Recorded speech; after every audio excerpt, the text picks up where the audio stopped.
UFOs exist. What is not certain is what they are. The Mutual UFO Network, or MUFON, watches the skies, investigating sightings soon after they occur.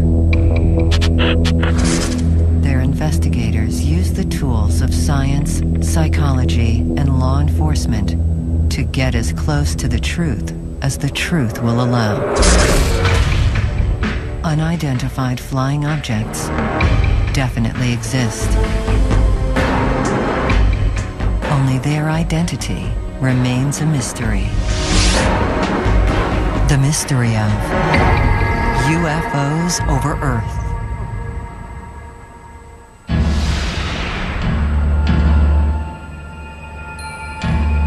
You know, when they talk about Galileo, he'd have his telescope and he'd invite people from the scientific community to come and look in the eyepiece. They didn't believe and they wouldn't look in. And what we're facing with here is this is out there, and some of us are looking in the telescope and trying to figure out what's going on out there.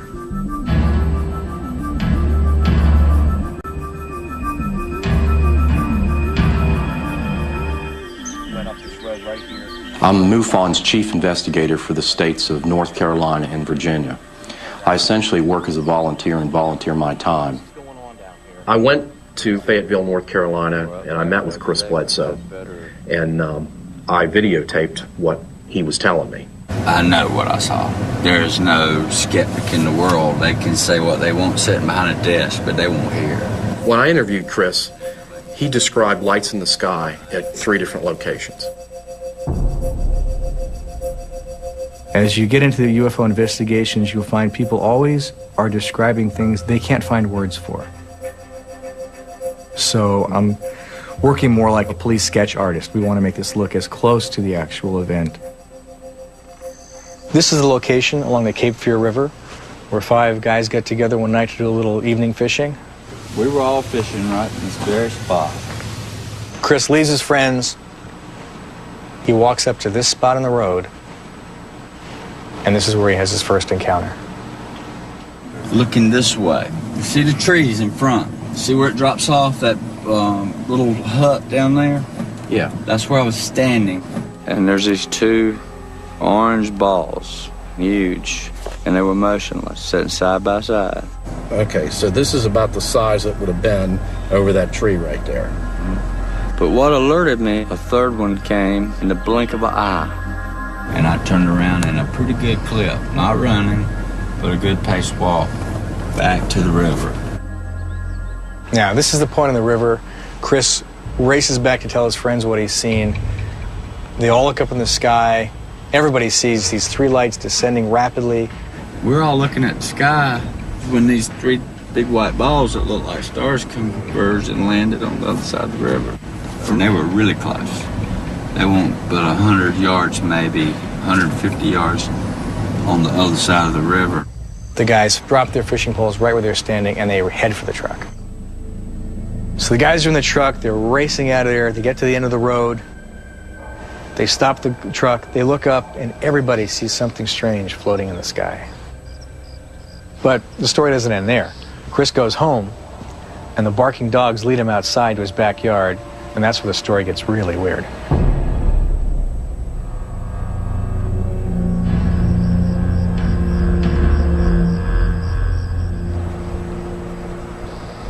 MUFON's a nonprofit scientific research organization. We have about 800 field investigators, and we get a lot of cases that come our way that we assign to local investigators, but when a real good case like this one comes along, I like to go on it personally. Tell me what happened. You came back from your walk, you came down here, the guys are fishing down here, right? They're sitting right here, right on this bottom area. Chris appears to be a pretty respected member of the community. He's a commercial pilot. He was a very successful builder, had a good business. He's got a great family, raised 4 children, and for all intents and purposes seems to be a pretty stand-up guy. What do you think the altitude was when they came down? You said when they came down and then slowed down like... I'd say 500-600 feet when they slowed down, but they were coming down at a speed unbelievable. It looked like a star from a million miles away, and then it just, boom, didn't stop, but it looked like a cushion of something caught it, and then they come down about this speed, just gently. I have to say that Chris Sr. just came across so well. And his demeanor and his body language and just his very simple talk. And he was obviously a very intelligent man, but at the same time a very simple man. And I just got the sense that there was elements of truth here. And was that the end of it? It was the end until I got home. And then it started again at the house. What happened at the house? That's when my dogs went nuts, and I ran out to see what was bothering them. My Chesapeake took off in the woods. I ran around to cut them off, whatever it was, and that's when this entity is standing 3 or 5 feet away from me. So it went on a long time. I mean, it was a hectic night. It was totally something I'll never forget. It haunts me. My Chesapeake runs right to about right here and stops. I wasn't even thinking an entity or nothing like that. I'm thinking some sort of animal. All these dogs are facing this way. The Chesapeake's facing this way, and her hair is standing up from the back of her head to her rear end. I look back this way, and right there, it was just standing there. Right on that little rise, but if I reached my hand out and leaned over, I could touch it. So and it would have been right about, yes sir, right there. No more than 3 or 4 feet away. That's the max. And he was no higher than, say, this high up on your arm. It didn't move, it didn't blink, it had red eyes, but it was glowing. I mean, look at the chill bumps. See that? Uh-huh. You can't fake that, guys. As far as looking at it, it was just stoic. It was glowing, there. But there was no nose twitching, no muscle movement, just like a statue would be looking at. It looked like if you dipped a person in glass and it molded to their body, and you could see through the glass inside, that's what it looked like. And it looked proportionately like a child, a little person. These creatures did not look like the standard close encounters aliens that we have kind of grown up to know and love, dipped in glass and a very shiny surface that apparently went from literally, fingertip to head and everything else. For a second, I was frightened, and I stood here and I said, okay, I'm a big guy. If you want me, you got me. You got me cornered. I have nowhere to go. This was an important part of this investigation for us because I think most people are going to look at what his reaction was and they're going to believe him. Were you moving around? I wasn't moving a bit. I was frozen, and I was looking at it, and it was looking at me. And I was thinking real fast, if it's going to get me, it's going to get me. And I just kind of calmed down and relaxed. And, I felt at peace at that moment. Where's the dog at this point? It was coming straight to it. Came right through here. When it got to right in there, the whole thing disappeared. Chris, thank you. Thank you. Do you mind if we just take a minute to discuss and evaluate? Sir. What do you think, man? I don't know. Undescribable. Incredible. I mean, we get a lot of stories. We get a lot of cases that involve entities, humanoids, but I've never seen a case before where the entity was just 4 feet away from you. To me, that's pretty amazing. Didn't notice any arm movement. I mean, it's basically this deal, looking right at him. Robotic creature standing there that just vanished in thin air. 1 second was there, the next second was gone. Yeah. As far as his description, it's staying consistent with his original submission that he made to MUFON. I'm still processing. I don't know what to think right now.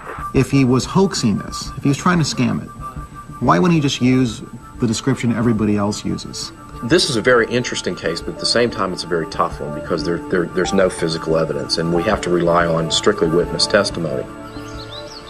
So far we've only been able to interview Chris, but there were 4 other people involved, and I'd really like to see what they have to say about this. As far as I know, we're getting invaded by UFOs. I remember being one on the right, one in the middle, and one toward the left. I'm thinking, boy, this is really sizing up to be a whopper. Like an invasion, you know what I'm saying? That's what we were thinking in our mind. An estimated 10,000 UFO sightings are reported each year. MUFON, the Mutual UFO Network, chronicles these sightings, but only investigates those they consider credible. The following is an account of one such investigation.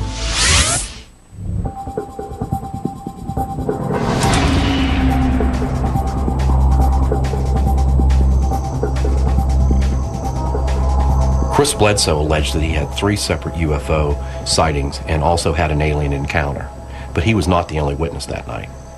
Okay. Just try to remember back and tell me about what happened that night.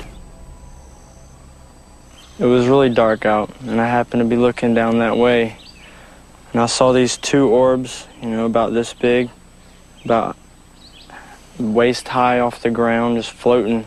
So all I could see was these 2 bright red orbs side by side. Where were they when you first saw them? Down the path there, coming down the road.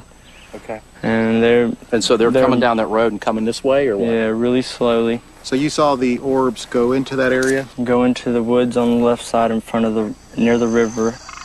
And then next thing you know, I didn't see any more orbs. I just saw these little creatures come walking out the woods. We interviewed Chris Jr. to see if he could corroborate any of his father's story. But it turns out he wasn't at the riverbank. He was actually up the riverbank having his own encounter. You don't have to go all the way in there, but just kind of indicate where you were. Back here. Try to describe them a little bit. And it was really dark. They just looked like little creatures, little skinny. And I could see I guess their body, but not like what they were wearing. Junior was a little bit different. If there could be one word I could use to describe Chris Jr., that would be this overwhelming sense of angst. He seemed to be having some troubles, a lot of internal battles. Was the moon up? Was there... Yeah, there was a moon, plenty of stars. We weren't sure whether this really happened to him or he was making some of this up to try to corroborate his dad's story. So we think it's really important for us to bring in these other 3 witnesses who were there and find out what they saw. Well, then Chris comes up. It was a bit of a challenge, but we were able to track down the other 3 men and videotape what they had to say about the event. You could see what looked like bright stars, you know, that were scattered across the tree line. And you could just see them descending slowly. And it just like dropping, like I said, it looked like a piece of hot steel or something, They were orangish, and then you could see separate other colors. It was orange and maybe yellow. I remember being one on the left, right, one in the middle, and one toward the left. From that tree to this tree, they were right there. You could see them just perfect right there. That's when it freaked me out. And I said, hey guys, look, y'all see them? Y'all see these? I got so paranoid I opened my pocket knife. And that's when the panic set in, There wasn't nothing normal about it. What if someone was to say, look, all you guys saw was some flares? I'd call them a lie. Have you seen flares before? Yeah. Any way they could have been flares, just military flares? Nah. Have you seen flares? We stood there for 5 or 10 minutes looking at them. Right. Ain't no flare gonna sit up there that long. Right. As I'm hearing these guys tell me their story, although there's some minor discrepancies here, basically everybody's pretty much telling us the same thing, and they're pretty much corroborating each other's stories. There wasn't no sound. I mean, it was dead still that night. No sound whatsoever. Did you hear any other noise, normal noises, birds, nothing. Animals? It was quiet. It was quiet. It was just, you could have heard a rat piss on a piece of cotton. That's how quiet it was. One of the big discrepancies was the description of the large light that they saw at the top of the hill. 3 of them saw this big ball of light. When we come out of here, before we left, there was a light right yonder. It was a big light right there in that field there. But Chris Sr. had this very vivid description of what the craft looked like. So we're not sure what to make of that. Somewhere between there and the highway was the spiked object that I described. It was just another big glowing light. It was like a... But then, like I said, it just kind of just... Hold your hand up like that and kind of try to remember it. Well, from a distance, I can put my hand around it like that, maybe. If you look at the tree and the pole, It would have been, the nose of it would have been at the pole, and the rear end of it would have been past the tree. See the horse standing there? Right. That would have been about the back of it, or a little further behind him, and the front of it would have been along this pole over here. It was a good 40 feet.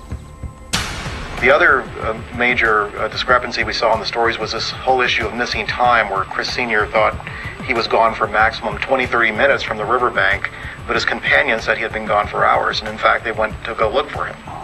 Okay, Chris, now, you said it took you 20 minutes to get up here and back down again. And yes, sir. Okay, now, why did the other guys think it took longer than that? I had been gone a long time. I remember that night that somebody had went looking for him in the truck. The truck was parked right there. When it got dark, we kind of started wondering where Chris had got to.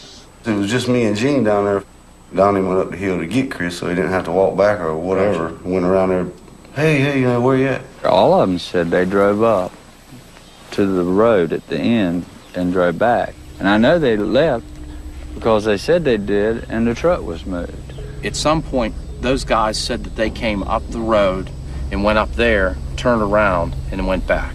You're standing here the whole time. Yes, sir. How could they get past you without you seeing them and them not seeing you? There's no way. Did anybody tell you how much time had passed? 3 or 4 hours. They thought you were gone for 3 or 4 hours. Yes, sir. In a case like this where there's time missing, he tells me he can't remember. He tries to remember, he thinks about it, he gets these severe smashing headaches, and he can't remember what happened up there. So at the time, you didn't think it was strange that when you got here, it was just getting dark, and when you got back, it was very dark. That didn't strike you as strange or odd? I have a missing spot in my brain, and I've told Richard this time and again. I have a wall. I want to know what happened there. I'm lost for time at that point. I feel for him. I feel sorry for him because I can see that he's really struggling with something. But I know that's something that we probably could explore with some psychological help. Now that we've finished interviewing the other witnesses, and we've pretty much gone as far as we can with them, we want to go back and focus on Chris Bledsoe because that's where we think we're going to find our answers.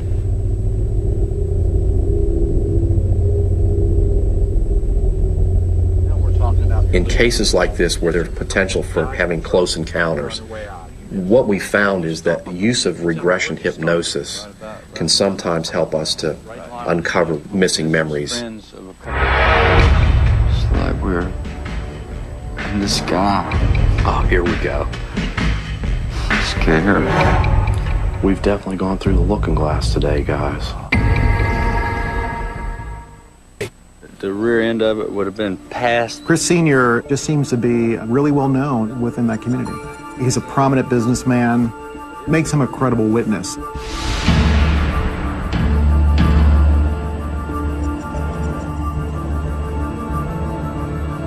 We're not sure if what happened to Chris Bledsoe is real or fantasy, but we're hoping that regression hypnosis will provide that answer.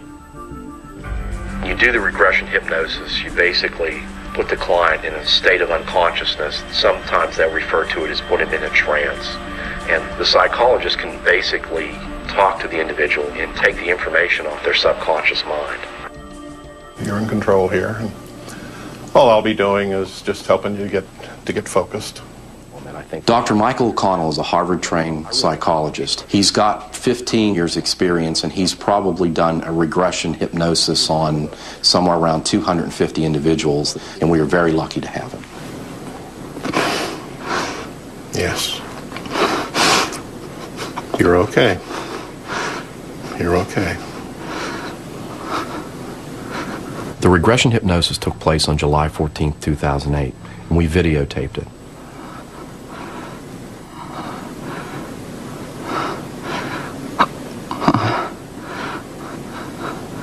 Where were we going? I tried to hide. I couldn't. They were looking at me. There's 4 of them. They're so tall. Skinny. How tall are they? Real tall. 7 foot or better. They're not human. They're not human. 4 of them. Uh-huh. I just want to go home.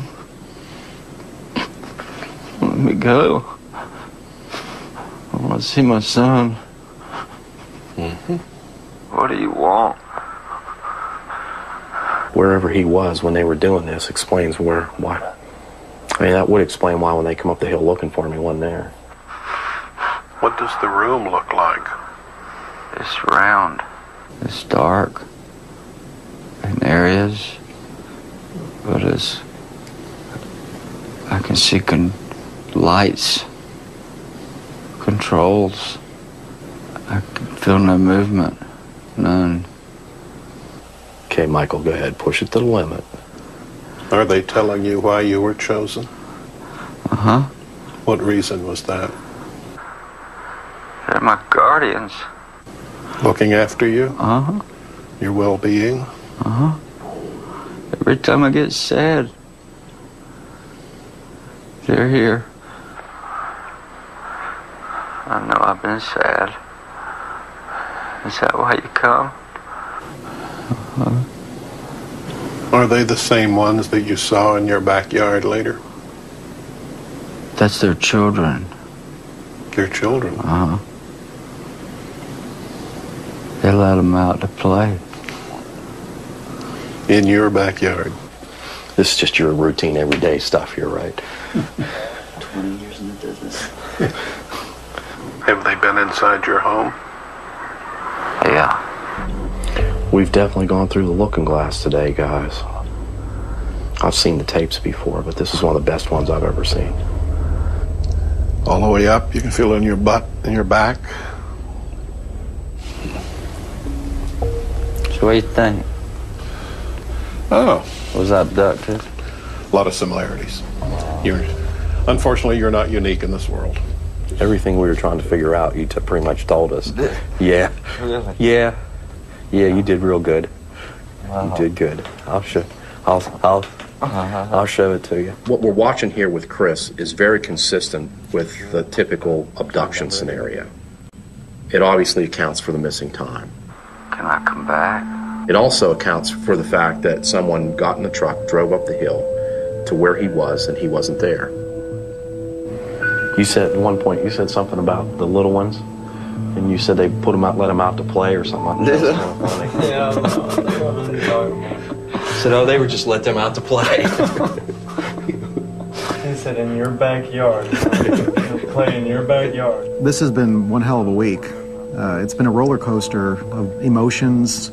So right now I think we're going to be mostly in analysis mode and trying to figure out where we're going to take the investigation next. And when I came home to tell everybody, I was rejected like I was completely nuts. If you'd come back and said this person's like totally psychotic, it would have made this real easy for us. All MUFON investigators are volunteers. Their full-time occupations range from police detectives to computer graphic designers to aeronautical engineers. They bring their skills to each investigation. Let me go. I want to see my son.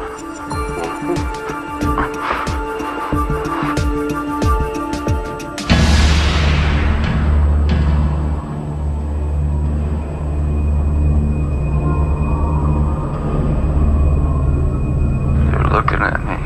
There's 4 of them. They're not human. They're not human. In an effort to reconnect Chris with his experience, we created an animation to show him. And we're hoping with his feedback, we can know whether we're accurate or not. Here's the first one. What we're looking at here would be when you guys were at the riverbank and you saw the lights come over. How's that look? It's pretty close. The third orb should be where the further one is on the left. You want me to back this up a little bit, No, Chris? stop it right there.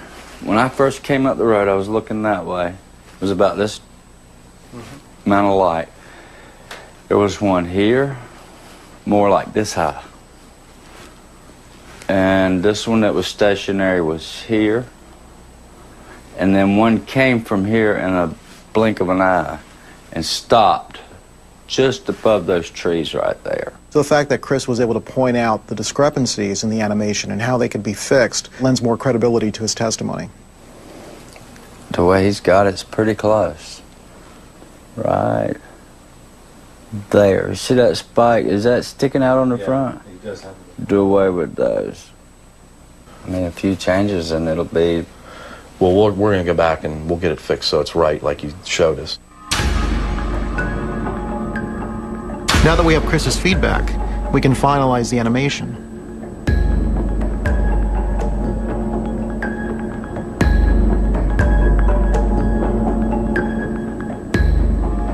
He has this very vivid image of what he saw, starting with him up at the top of the hill and seeing these orbs coming over the field, and then going back down to the riverbank and witnessing these lights coming over with the other folks there that were fishing with him.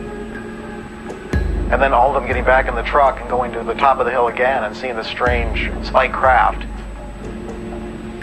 And then racing home from there and having this alien encounter.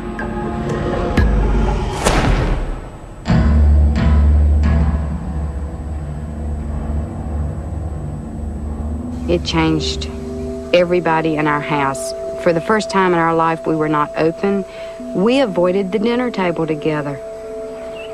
I've been ashamed to share anything with anybody, and I have neglected some family members, avoided them intentionally. It's been emotional, it's been stressful, it's been horrifying. In fact, can I tell you this? Our marriage and our family was on the verge of splitting up over this thing. So it's been tough, but it's not a train wreck yet. The dramatic changes in their behavior and the stressors that it caused in their family life is a major confirmation that something went on.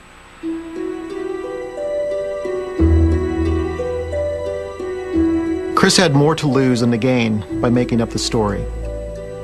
So the question is, did he really see UFOs and was he abducted, or is this all in his head? Debbie, James Carry-On. Hi, James. It's a pleasure to meet you. You're actually going to be able to come up with a diagnosis, whether there's any elements of fantasy proneness, any red flags you're looking for in terms of could it be a hoax? You know, I'm going to do an in-depth interview with him and try to get as much information as I can. Personality disorders I would be looking for in a case like this would be something like narcissistic personality disorder, or their proneness to fantasy, or if they have any sociopathic tendencies. Debbie, Richard? Hi. Debbie, Chris, Hi. Bledsoe. Nice to meet you. This is Chris's wife, How Vaughn. you doing? Hi, Vaughn. Nice to meet you. Nice to meet you. What I was really looking for was whether he showed any indications of these personality disorders that would really tell me that there's a hoax going on here. Debbie's a psychiatric social worker. She's a professor, a college professor in Maryland. Just tell her, you know, just be open, tell her what you're thinking, and I think everything will be fine, okay? Make yourself at home. Thanks. First test is a skid. You just do a general interview. Are people anxious? Are they depressed? From that very structured interview, you piece together a diagnosis.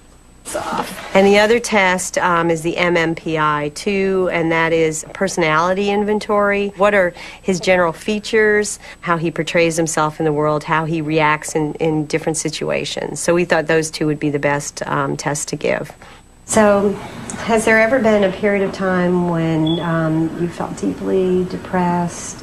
2001, during election times, I lost $2 million cash dollars because I had 27 houses that sat on the market a year and a half. It caused a lot of depression, but I never told my family the stress that I was under because I was sheltered then. Well, it made my condition very rough. And you always have a sense of who you are? Yeah, okay. So you don't lose touch with that. About that night and what happened, would you describe that as a trauma? Oh, it was definitely traumatic. Yes, ma'am. It's very painful to think about it. And when I came home to tell everybody, I was rejected like I was completely nuts. Yeah, you have a lot of pain about that. Yeah. There's nothing to indicate that in my conversation today with Chris that he's experiencing any break with reality. And it certainly was not indicated in the skid interview that Chris Sr. is psychotic. On the other hand, he sort of has a proneness to unusual ideas and beliefs, which probably made him more susceptible, but certainly did not create any kind of mental illness. Debbie administered a second test, the MMPI-2, the Minnesota Multiphasic Personality Inventory Test. And the test shows he's in his right mind. The MMPI basically said that he is vulnerable, and being vulnerable, he could have a certain level of psychotic or disturbed thinking, but that really seems unlikely, and actually his personality profile doesn't indicate that he's sort of prone to, making up lies or conspiring or things like that.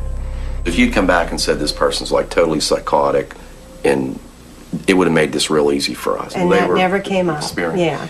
I was pretty relieved that I didn't see any of the major personality disorders there. So I'm pretty convinced that this is not something that was hoaxed. Come on, talk for me. Wish you would. It simply doesn't make any sense whatsoever that he would lie about it, that he would collude with others to lie about it, that he would conspire with anyone. You risk more coming forward with a story like this than you would ever gain. But the bottom line is, it's Chris Sr.'s word about whether he saw this creature. And that's why we have to do the polygraph. Did you make up any of the information regarding the entity you reported seeing on the night in question? No. How would you summarize the test?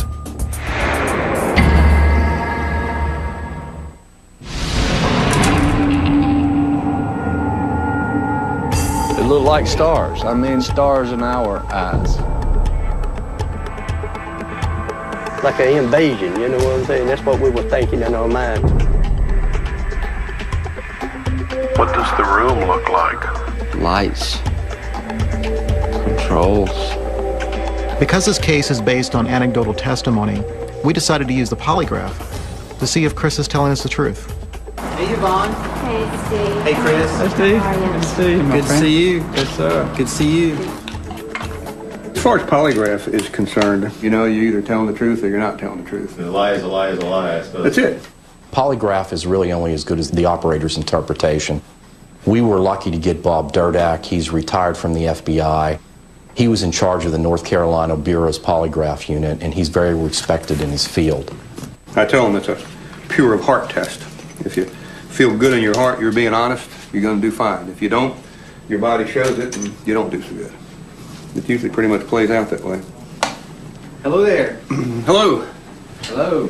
Hey, how are you? Steve McGee, MUFON. Steve, Bob Durdak, how are you? Chris Bledsoe. Chris, nice to meet you. Good to meet you. All right. Steve, thanks very much. Yes, sir. Chris is having no qualms about doing a polygraph. In fact, in the original report, he said he would take one. So we're going into this polygraph exam feeling very confident that he's going to do well. The real lie detector in this whole equation is you, because you're the only one that knows the truth, and you're telling this instrument here what's going on inside your body, and that's what we're using to determine whether you're being truthful or not. If you will pull this around your lower stomach and just hold it right in the middle and kind of lean forward a little bit, I'm going to pull this around behind you. For months, I was scared to say anything for ridicule. I decided I had to get it off my chest or it's going to drive me insane. And the world needs to know it's real. It is real. I'm thinking, if he comes out and passes, this is going to make this real easy. And it's going to shorten our time here.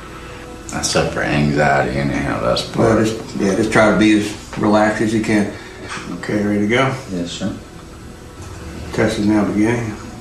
Is your first name Christopher? Yes. Is there anything in your background that would cast doubt on your honesty or integrity? No. Did you make up any of the information concerning what you saw in the sky on the night in question? No. Have you conspired with anyone to provide false information regarding what happened on the night in question? No. Did you make up any of the information regarding the entity you reported seeing on the night in question? No. How would you summarize the test? Well, I'd say he failed the test. I'm going to tell you that his deceptive responses were focused around things that he actually saw that night. He wasn't being truthful about the entity. I don't think so. What do you think he was being truthful about? I mean, it's hard to say. I mean, it's going to be a speculation no matter what I say. Is everything he said a lie? You can't glean that just from the polygraph. You can glean that from the investigation, the information you collect, and everything should fit at some point. Did you make up any of the information concerning what you saw in the sky on the night in question? How did he score there? Well,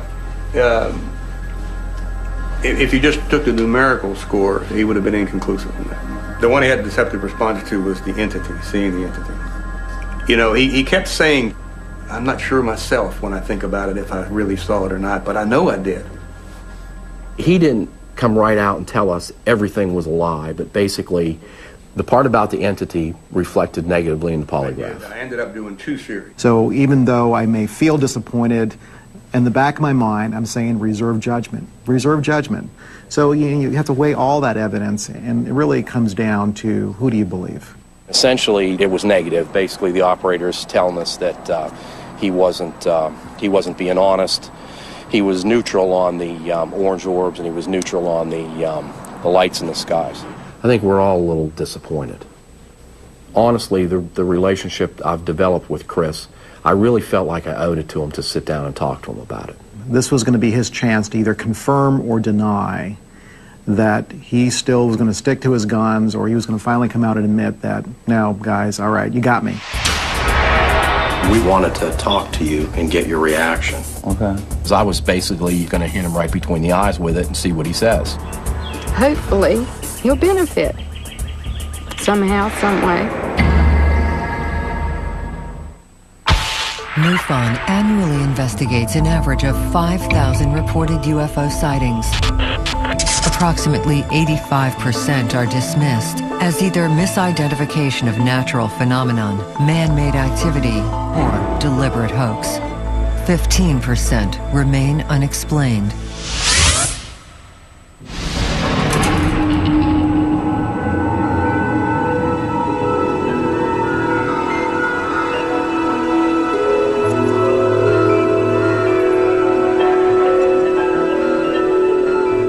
We were really concerned and wanted to talk to you and get your reaction. Okay. It was an uncomfortable time because I was basically going to hit him right between the eyes with it and see what he says. The question about the entity is where the concern came in. Okay. And basically the result on as far as the entity was concerned was negative. Okay. Now I'm trying to help you figure this all out. It was tense. Tell me what you think about it. It was uncomfortable for us because we knew it would make him uncomfortable. We really needed to know what he was going to say.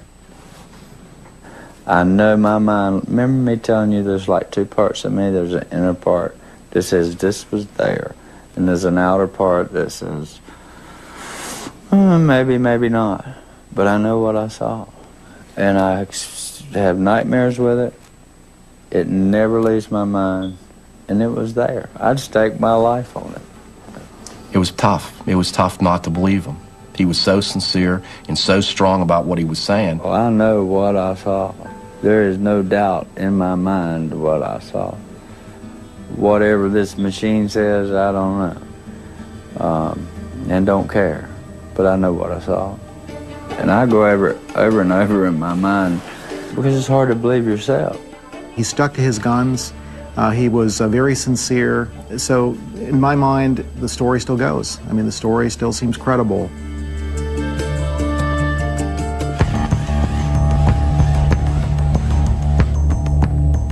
After all this, Chris still insists that he saw 3 UFOs and he had an alien encounter on January 8th, 2007. Now that the animation has given us this very vivid description of the object, we can check our archives to see if somebody else had a similar sighting. In cases like this, you really just have to pull all the stops and make sure you're covering all your bases. gathering corroborative information from law enforcement, from the local newspapers and media to see who else may have reported something similar. Yes, I'm with MUFON. I'm a field investigator, and I was wondering if you could check your newspaper archives for an unusual sighting January 8th of 2007. Okay, when I searched after January 1st of 2007, I don't see any local stories. We contacted the local military installations, the airports, trying to find somebody else who may have reported this or may have seen things, and we came up with nothing.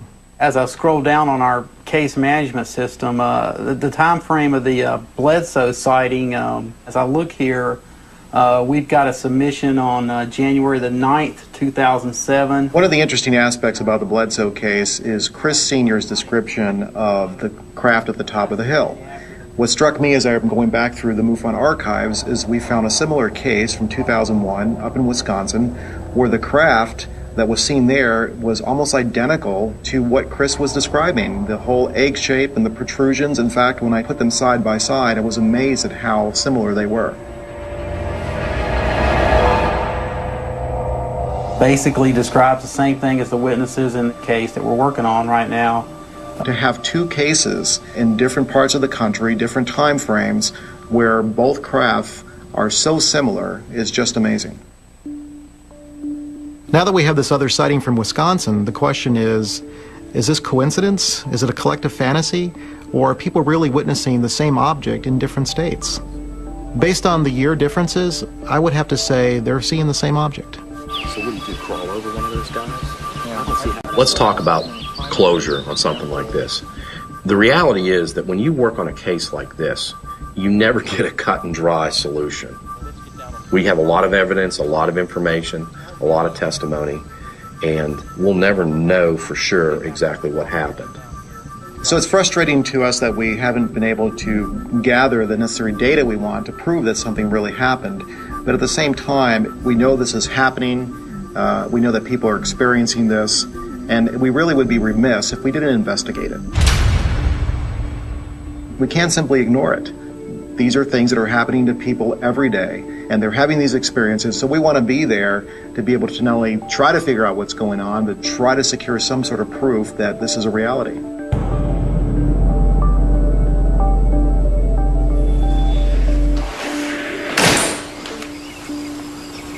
It's all right. Come on out here. What do you think? I don't know what to think. You don't?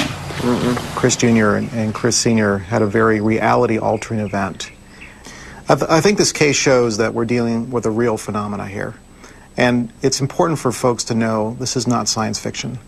This is science fact. Thank you so much. You're welcome. It's been tough, but it all come out good. All right, bud. I'll see you later. Thank you, Richard.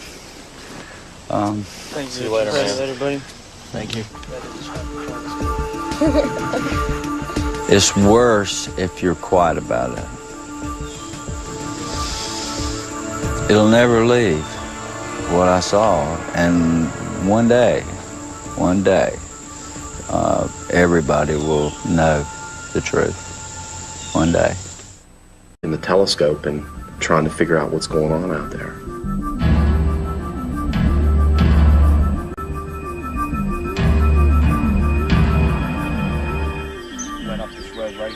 I'm MUFON's chief investigator for the states of North Carolina and Virginia. I essentially work as a volunteer and volunteer my time.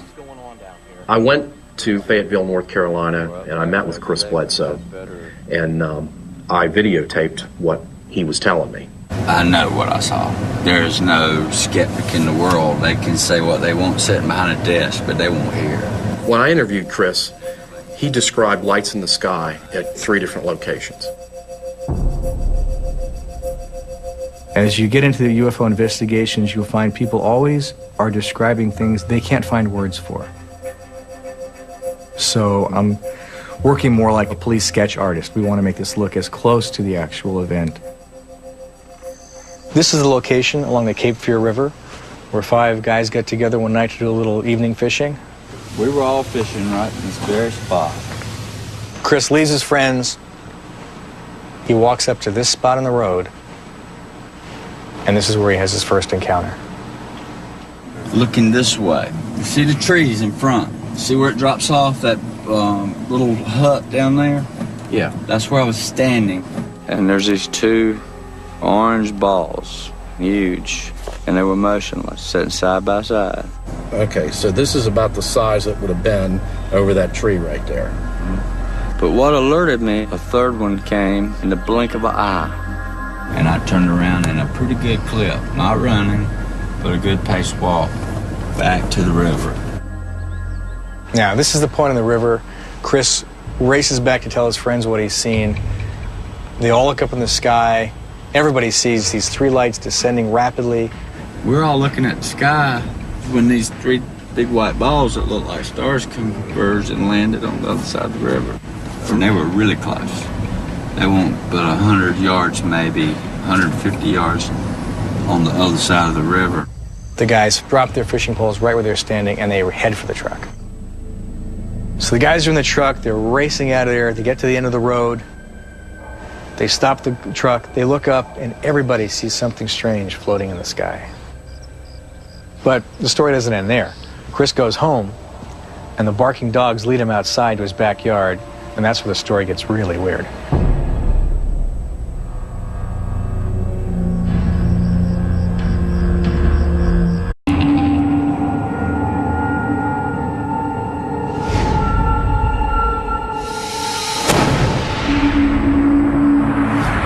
UFOs exist. What is not certain is what they are. The Mutual UFO Network, or MUFON, watches the skies, investigating sightings soon after they occur. Their investigators use the tools of science, psychology, and law enforcement to get as close to the truth as the truth will allow. Unidentified flying objects definitely exist. Only their identity remains a mystery. The mystery of UFOs over Earth.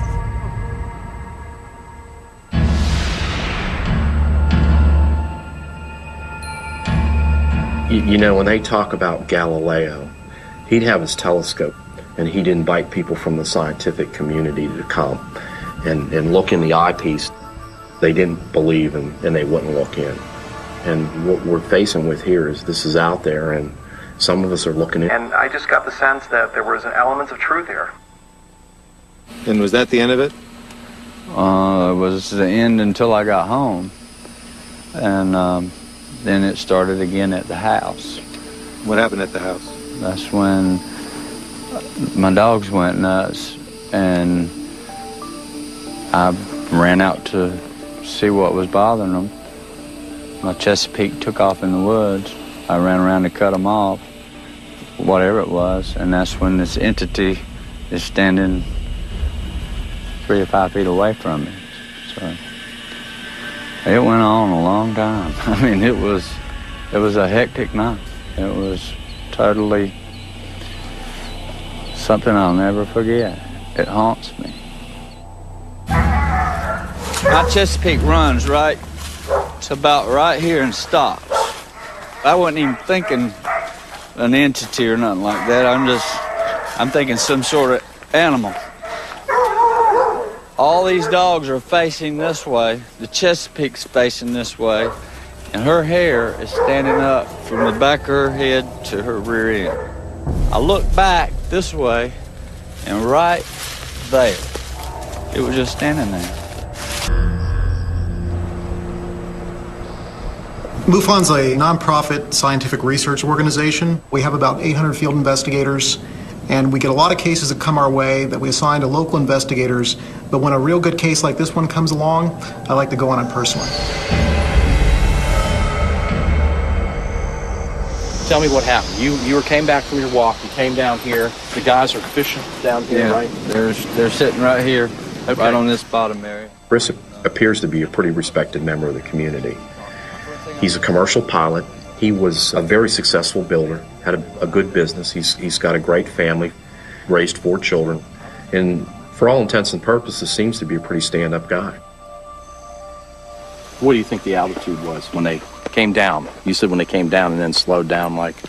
I'd say 500-600 feet when they slowed down, but they were coming down at a speed unbelievable. It looked like a star from a million miles away, and then it just, boom, didn't stop, but it looked like a cushion of something caught it, and then they come down about this speed, just gently. I have to say that Chris Sr. just came across so well. And his demeanor and his body language and just his very simple talk, and he was obviously a very intelligent man, but at the same time a very simple man.